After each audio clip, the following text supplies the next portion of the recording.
মাননীয় মুখ্যমন্ত্রী সারা বাংলা এবং আপনার কেন্দ্র এগুলো প্রশ্রয় দেবেন না। আর এইসব হয় না, এটা হতে পারে না।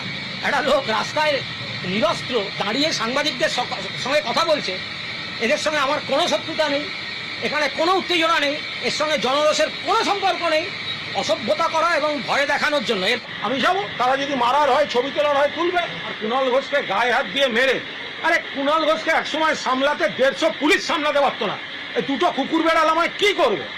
ওখান দিয়েই যাব। মারার হলে আপনাদের সামনে মারুক, আমি মার খেতে যাচ্ছি। পাথর মারলে মারুক, বোম মারলে মারুক, ডেড বডি পড়ে থাকবে, কিন্তু আমি ওইখান দিয়েই যাব। তারপর যাও বড়।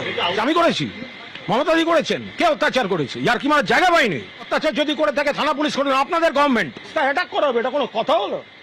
এটা কি করে হতে পারে?